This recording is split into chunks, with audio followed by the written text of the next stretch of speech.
Padre, unge los labios de ese tu siervo. Úngelo con poder, úngelo con tu gracia.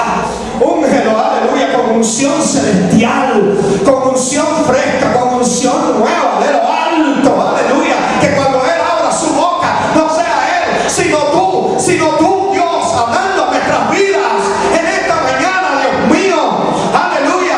Que podamos reconocer en lo que Él está diciendo, tu voz, tu palabra para nosotros. Espíritu Santo, te damos en este momento la libertad, te damos la prioridad, el lugar más importante, a ti y solo a ti, oh Dios. Y aquí reunidos en tu casa, Dios mío, esperamos que también tú nos hables. A ti, Jesús, sea la gloria, ahora y por siempre. Amén. A ver, dígame una cosa. Cuando usted va a salir de su casa todos los días, se para en la puerta de su casa y dice: voy a donde me lleva el viento. ¿Hace usted eso? ¿No lo hace?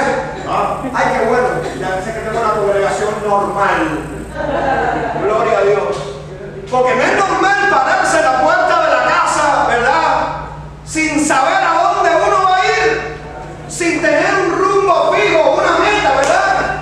No es normal que usted se diga: voy a donde me lleven mis pies. No es normal. Si usted sale de su casa, normalmente sale con un rumbo fijo, sale con un propósito, sale para llegar a algún lugar, ¿sí o no? Bendito sea Dios. Es raro, no es normal que alguien salga a la calle sin saber de antemano a dónde se va a dirigir. Escúcheme, quien no sabe de dónde viene ni a dónde va, no llega a ninguna parte. ¿Sabes tú cuál es el camino que tú debes seguir ahora mismo en tu vida? ¿Sabes tú cuál es tu meta? ¿Y dónde está esa meta? Te lo pregunto porque yo creo que es importante que todos nosotros estemos seguros de dónde estamos y a dónde queremos ir. Y también es necesario conocer el camino por el que debemos andar para llegar a esa meta. ¿Cuántos dicen amén? Yo creo que no sería ningún secreto, no estaría descubriendo el agua tibia si te dijera en esta mañana que tú y yo debemos saber a estas alturas cuál es nuestra meta. ¿Cuál es nuestra meta? ¿Dónde está la meta? Mire, el jueves en el estudio bíblico lo decía, porque es parte de los rudimentos de la fe. ¿Dónde está tu meta? ¿A dónde tú crees que debes llegar? ¿Alguien me puede decir? Todo el mundo silencio. ¿Dónde está tu meta? Tener una buena casa, pastor. ¿Esa es tu meta? ¿A dónde debes tú llegar? Nadie sabe cuál es su meta. A la vida eterna. A la promesa prometida. ¿Esa es tu meta? Una de ellas. ¿Cuál es tu meta, Grisel? Seguir el camino en Cristo hasta llegar al final. Ahí. ¿Y dónde está el final? La salvación eterna. ¿Dónde está el final de esa meta? ¿Dónde hay un lugar que probablemente dice: llegaste a casa? Más allá del sol. ¡Aleluya! ¡En la vida eterna! Llegar a la vida eterna, llegar a la presencia de Dios, estar con Cristo cara a cara. Esa es y tiene que seguir siendo nuestra meta. Amén. ¿Alguien dice amén? Amén. Llegar a ese lugar que dice la palabra que Cristo fue a preparar para ti y para mí, donde ya no habrá más llanto, ni habrá más dolor, ni habrá más enfermedad, ni habrá más sufrimiento, ni habrá más problemas, ni habrá más muerte. ¿Cuántos quieren llegar a esa meta? Amén. Aleluya. Y el camino para llegar a esa meta, ¿cuál es? Cristo. Yo soy el camino, la verdad y la vida. Y nadie, escuche, nadie va al Padre, nadie llega a ese lugar, nadie llega a esa meta si no es a través de Cristo el Señor. Gloria a Dios. Cristo es y será siempre el camino por el que nosotros tenemos que andar. Yo quiero que lo recuerdes, especialmente en estos días. Por tanto, si nosotros queremos disfrutar no solo de la vida eterna que Dios ha preparado para nosotros, sino de una vida aquí en la tierra también abundante, plena, victoriosa. ¿Cuántos quieren eso? Amén. Hay que seguir a Jesús. Hay que andar por el camino con Él, de noche y de día. Hay una que me está emulando. Mija, no pierdas tiempo, no hay quien grite más que yo, tranquila. Hay que andar con Cristo, hay que vivir con Jesús, hay que caminar por el camino de esta vida tomados de la mano con Él. Amén. Para llegar a la vida eterna hay que hacerlo aquí. Amén. Amén. No crea lo que dice la gente por ahí. Usted llega a la vida eterna porque después alguien ora por usted para que vaya para la vida eterna. Usted llega a la vida eterna conforme usted viva con Cristo aquí en esta tierra. Pero resulta que algunas veces se nos acaba el camino. Sentimos muchas veces que en este camino que estamos siguiendo como que estamos al borde de un precipicio. O a lo mejor sentimos que ya no hay más caminos hacia adelante. A lo mejor usted se ha sentido ahora o en algún momento de su vida que ha estado como en un callejón, encerrado, sin salida. ¿Hay alguien que se haya sentido así alguna vez en su vida? O simplemente no vemos, no distinguimos el camino por el que tenemos que andar. ¿Qué hacer cuando todos los caminos parecen cerrados? ¿Qué hacer cuando las cosas en nuestra vida parecen no tener remedio ni solución? Y especialmente porque no sabemos qué va a ser de nosotros en el día de mañana. ¿Qué hacer cuando no se sabe hacia dónde ir, hacia dónde dar un paso? Porque cada paso encierra el peligro de caer en un abismo. Porque no se sabe dónde encontrar tierra firme y sólida por dónde caminar. ¿Qué hacer cuando eso sucede en nuestra vida? Hay respuesta para cada una de estas preguntas esta mañana en la palabra de Dios. Y la vamos a encontrar específicamente en el hecho más importante que vivió el pueblo de Dios después que fue liberado por la poderosa mano de Dios. Amén. Esa esclavitud en Egipto. Quiero que vayan conmigo al libro de Éxodo, capítulo 14. Vamos a empezar por ahí. Versículos primeramente 1 y 2. Éxodo 14, 1 y 2. Y vamos a leer también de ese capítulo inmediatamente los versículos 10 al 12. Repito, Éxodo 14, 1 y 2 y del 10 al 12. Leemos la palabra en el nombre de Jesús. Amén. Habló Jehová a Moisés diciendo: di a los hijos de Israel que den la vuelta y acampen delante de Pi-Hahirot, entre Migdol y el mar hacia Baal-Zephón. Delante de él acamparéis junto al mar.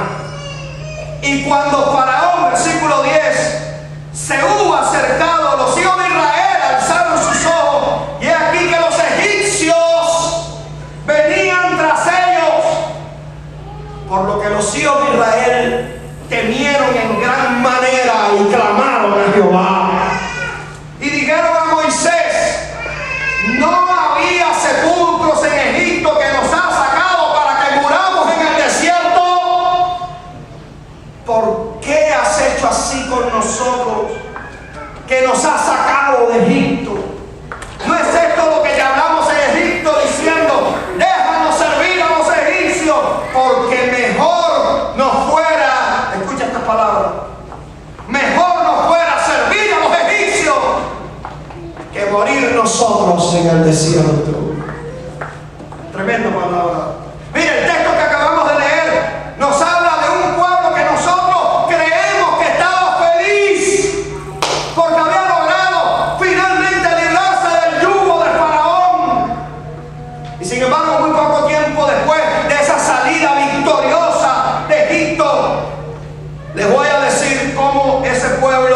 se vio y se sintió a sí mismo, y lo voy a hacer con un título: atrapado y sin salida. Parece el título de una película, ¿verdad? A lo mejor el título de una película: atrapado y sin salida. El pueblo había salido de Egipto, había caminado por el desierto, había tomado rumbo a la tierra prometida. ¿Cuántos sueños, verdad? ¿Cuántas ilusiones? Las mismas que a lo mejor tú y yo podíamos haber tenido. Y de pronto se tropiezan con un gran escollo, con un gran obstáculo, frente por frente a ellos: el Mar Rojo. Miren, no estamos hablando de un laguito, de uno de los laguitos que hay aquí en Miami, de lo que puede haber aquí en la Florida. No estamos hablando de una extensión de agua pequeña, ni siquiera estamos hablando, escúchame, del río Jordán, tan famoso en Jesús, ¿verdad? Estamos hablando nada más y nada menos que del Mar Rojo. Para quien no lo conozca, el Mar Rojo es un golfo, o sea, una gran extensión de agua entre África y Asia, y tiene 2.200 kilómetros de largo y 335 kilómetros de ancho. Para los que lo entienden en las medidas de aquí de los Estados Unidos, 1.367 millas de largo y 208 de ancho. Era un rito, era algo pequeño que a lo mejor alguien podía pensar que se podía pasar a pie porque el agua en alguna época del año estaba bajita, como algunos autores han dicho. No, el pueblo hizo eso porque en la época del año hay una época en que el agua se pone bajita y uno puede caminar. Sí, 208 millas. ¿Se dan cuenta? No estamos hablando de cualquier cosa, estamos hablando de un gran mar en aquel lugar. ¿Y recuerdan cómo había salido el pueblo de Dios de Egipto? Se lo voy a decir. El pueblo de Dios había salido de Egipto cargado de tesoros, de oro, de joyas preciosas, cosas que la misma Biblia nos dice que los egipcios les daban para que ellos acabaran de ir, porque ya no podían soportar las plagas que Dios había mandado sobre ellos. Pero yo pregunto, ¿de qué le servía al pueblo de Dios en aquel momento todo ese oro y toda esa plata en aquel lugar, frente al Mar Rojo, en medio del desierto? ¿Acaso con ese oro y esa plata podían comprar barcos para poder cruzar el mar? ¿Sabe qué? En esas circunstancias ni el oro ni la plata les servían absolutamente de nada para lo que ellos necesitaban.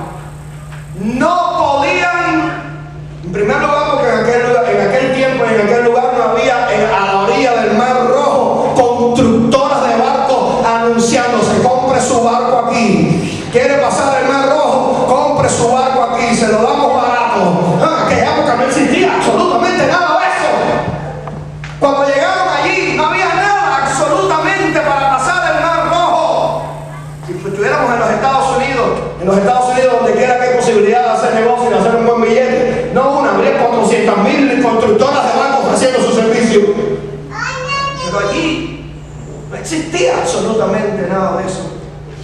Pero eso no es lo peor. Cualquiera pudiera decir, bueno, con volverse atrás, con volver a Egipto, tenían resuelto el problema.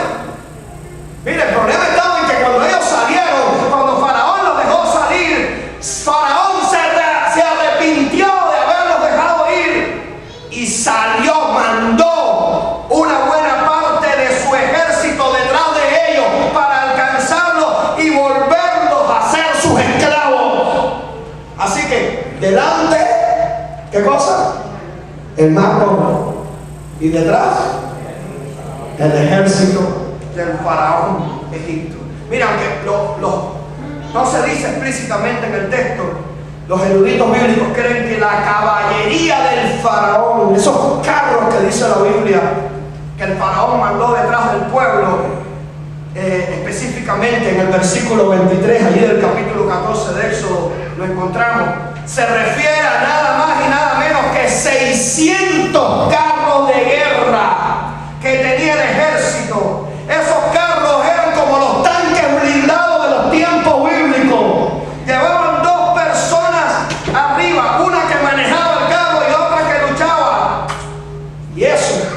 sin contar con la gente que venía solamente a caballo en aquel ejército. ¿Pueden imaginarse ahora la escena? No había escapatoria, por eso puse el título, Atrapados y sin salida. No había a dónde ir. Humanamente hablando, no tenían manera de cómo pasar el mar Rojo. Por eso es que la gente viene a donde está Moisés a reclamarle, a llorarle su desesperación, su angustia. Moisés, sí, todo muy bien, muchos cánticos de liberación y muchas promesas de una nueva tierra y una nueva vida, y ahora vamos a morir en el desierto. Para mí esta historia es tremenda, porque lo que se oye aquí en este pasaje es un grito de protesta del pueblo y de ira, que termina con esta lamentable para mí afirmación. Porque mejor, escucha lo que dijo el pueblo, mejor nos fuera servir a los egipcios que morir nosotros en el desierto. Escuchen, mejor, está diciendo el pueblo, nos fuera volver a ser esclavos. ¿Usted sabe lo que es ser esclavo? No, ni usted ni yo no sabemos.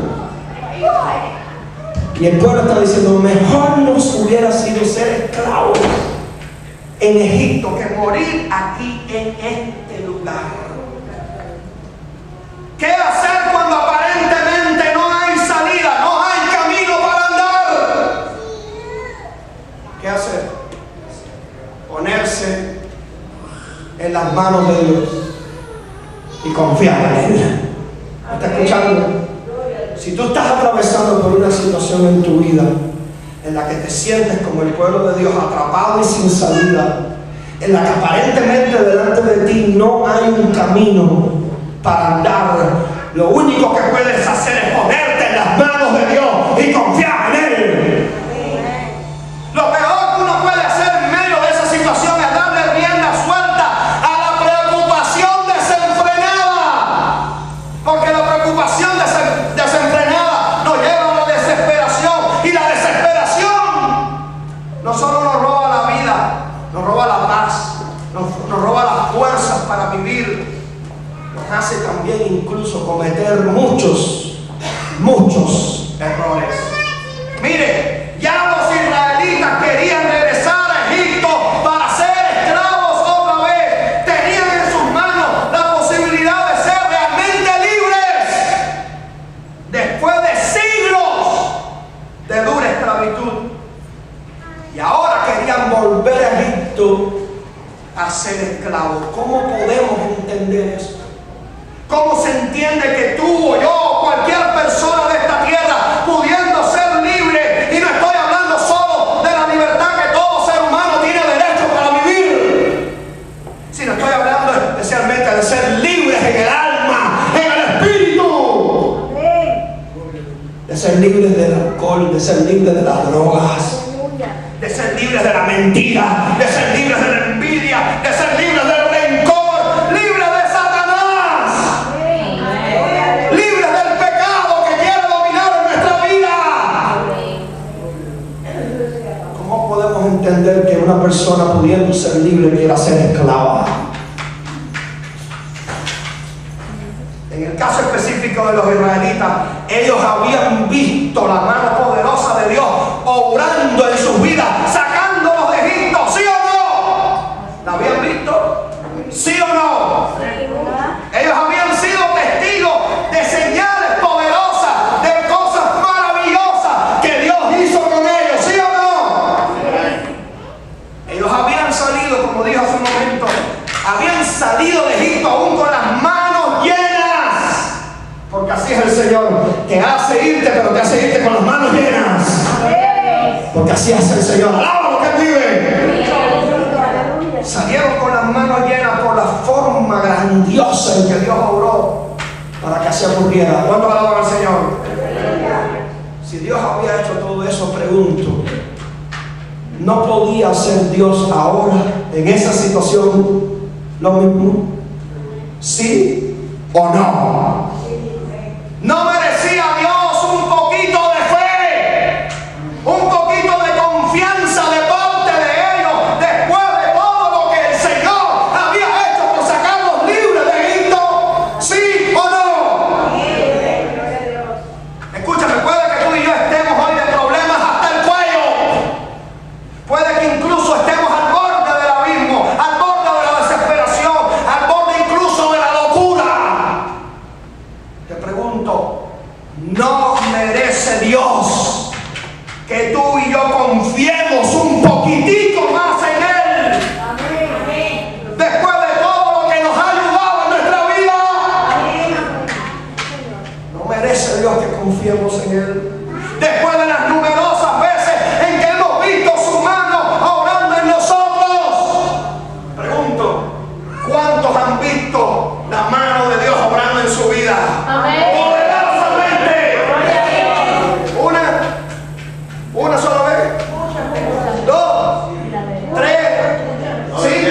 aunque tengamos el mar rojo delante y el ejército del faraón detrás, Él hará algo para darnos la salida. ¿Cuándo vamos al Señor? Amén. Un aplauso a Cristo en esta hora. Aleluya.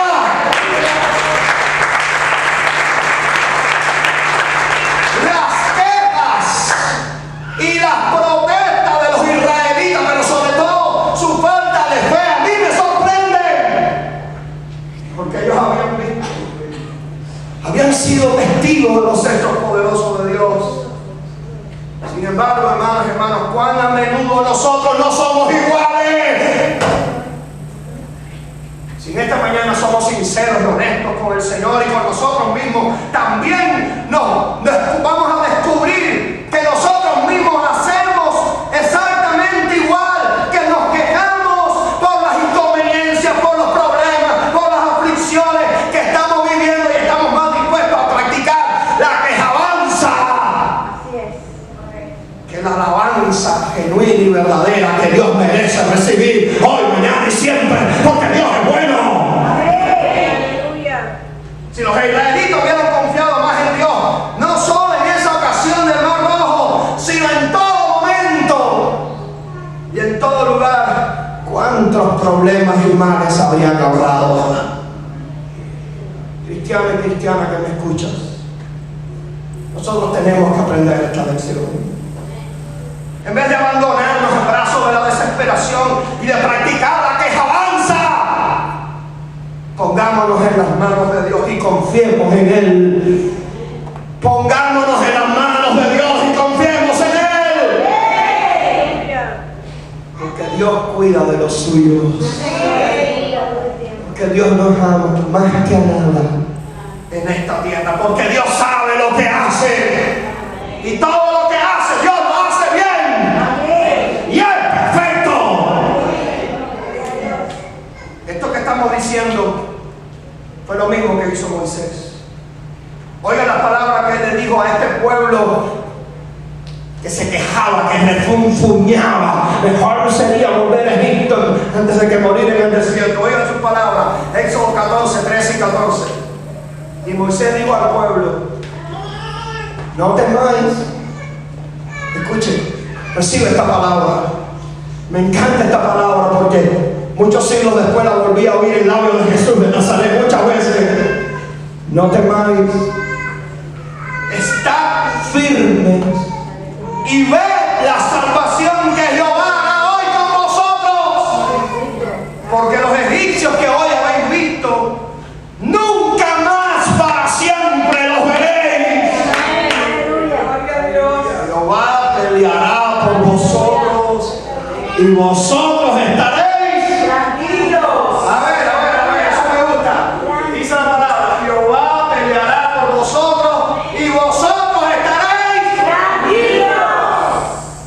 Tranquilos. Deja que Jehová pelee por ti.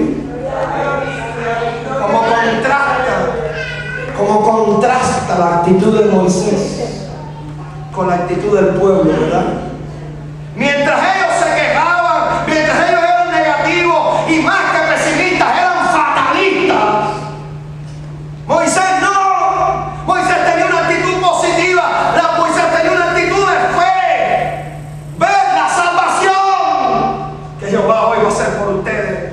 En medio de esta situación en la que parecían estar atrapados y sin salida, Moisés buscó a Dios y creyó que Dios era poderoso para intervenir otra vez y hacer cosas como Dios solo sabe hacer. Alábelo. Y no solo eso, Moisés animó a su pueblo a no temer, sino a creer que Dios venía en su rescate. Alábelo, bendito sea Dios. No temáis, estad firmes y ved la salvación que Dios hará hoy con vosotros, porque los egipcios que hoy habéis visto, nunca más para siempre los veréis. Jehová peleará por vosotros y vosotros estaréis tranquilos. A lo mejor ni tú ni yo somos perseguidos por un ejército como el del faraón. Igualmente puede ser que tú seas perseguido por las huestes de Satanás. Igualmente puede ser que tú te sientas atrapado y sin salida, sin saber qué hacer o qué va a hacer de ti en el día de mañana. El Señor te dice hoy, no temas. Mantente firme. Aunque no veas, aunque no sientas, aunque no lo tengas ya en tu mano, ni lo puedas tocar, clama a mí, ponte en mis manos y confía en mí, porque yo voy a pelear por ti. ¿Quieres saber una cosa? La actitud positiva y de fe, cuando a pesar de uno decide confiar en Dios y creer en sus promesas, ¿sabe qué trae como consecuencia eso? Que Dios abra caminos donde no los hay. Que Dios abra caminos. Cuando yo pensaba en esto, pensaba en una canción vieja que se escuchaba mucho en mi tierra cuando yo era niño. Caminante no hay camino. ¿Se acuerdan? ¿No se acuerdan? Sí. Un gran cantante español llamado Joan Manuel Serrat. Caminante no hay camino, se hace camino al andar. Déjenme hacer una pequeña rectificación de la letra. Como yo soy pastor, tengo licencia. Caminante no hay camino, Dios hace camino al andar. Dios hace camino al andar. ¿Sabe que exactamente eso mismo fue lo que Dios hizo? Dicen los versículos 15 y 17 del capítulo 14 de Éxodo. Allí lo leo la palabra del Señor. Entonces Jehová dijo a Moisés: ¿por qué clamas a mí? Di a los hijos de Israel que marchen, y alza tú la vara y extiende tu mano sobre el mar y divídelo, y entre los hijos de Israel por en medio del mar, no con el agua bajita en los tobillos, dice la Biblia, en seco. Alábalo. El mar rojo en seco, alábalo que vive 208 millas en seco. Y he aquí, yo endureceré el corazón de los egipcios para que los sigan, y yo me glorificaré en Faraón y en todo su ejército, en sus carros y en su caballería, y sabrán, aleluya, qué linda palabra, sabrán los egipcios que yo soy Jehová, cuando me glorifique en Faraón, en sus carros y en su gente de a caballo. ¿Cuánto alaban al Señor? ¿Por qué clamas a mí? Di a los hijos de Israel que marchen. Qué hermosas palabras, ¿verdad? Que marchen, que caminen, vayan hacia adelante. Aleluya, gloria a Dios. ¿Pero a dónde? Si delante solo había agua y una gran extensión de agua. Es que muchas veces hay que dar pasos de fe. ¿Me está escuchando? Es que muchas veces hay que dar pasos de fe, aunque nada veamos, aunque nada sea seguro, aunque ni nosotros mismos estemos seguros del paso que vamos a dar. Lo único que tenemos que hacer es ponernos en las manos de Dios y confiar en Él y marchar hacia adelante, porque se hace camino al andar. Dios va adelante abriendo el camino. Nosotros queremos estar siempre seguros del paso que vamos a dar. Así somos los seres humanos, yo también. Queremos tener pruebas muchas veces, queremos tener evidencia de que ese camino, de que tal o más cual cosa es lo que tenemos que hacer. Pero escúchenme, hay momentos en los que Dios permite que nada sea seguro, que ni siquiera puedas ver el camino para ejercitar tu fe. Amén. Y tu confianza en Él. Para que en lo que eres capaz de hacer, o en lo que eres capaz de lograr o de alcanzar, o en las cosas materiales que te rodean, y confíes un poquitico más en Él. Amén. Si todo hubiera que verlo, o de todo hubiera que estar seguro, ¿dónde estaría la fe? Amén. Porque la fe, dice la palabra de Dios, es la certeza de lo que se espera. No ha llegado, no lo tengo en la mano, no está aquí, ni siquiera lo veo, pero viene en camino. Yo creo que viene en camino. Es la convicción de lo que no se ve. ¿Te das cuenta? Eso es la fe. Cuando tú no ves nada, pero crees que Dios lo va a hacer, crees que Dios está en movimiento, que Dios está en acción, que Dios está viendo el camino y que tú nada más que extiendes tu pie y ahí se va a hacer el camino para la gloria de su nombre. Aleluya.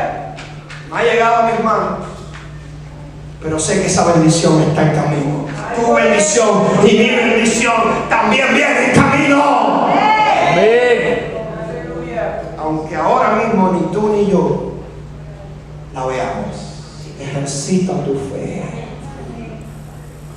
Caminemos por fe. Movámonos por fe. No es Dios el que ha dicho, no es Dios el que ha prometido, mas buscar primeramente el reino de Dios y su justicia y todas las demás cosas os serán añadidas. ¿Quién dijo eso? Lo dijo Cristo el Señor. Y Dios no es hombre que miente, ni hijo de hombre que se arrepiente. Él dijo y no hará. Habló y no lo ejecutará. Puedes estar seguro que sí. Alaba lo que él vive. Entonces, creámosle a Dios. Amén. Creámosle a Dios y no permitamos que nada ni nadie interrumpa nuestra comunión con Él, nuestro deseo de serle fiel cada minuto de nuestra vida y de venir a su casa para gozarnos de su presencia. Ay, pastor, tengo que trabajar porque el dinero no me alcanza. Oh, pastor, no tengo tiempo para orar, no tengo tiempo para leer la Biblia, no tengo tiempo para ir a la iglesia porque tengo que lavar la ropa el domingo, limpiar la casa.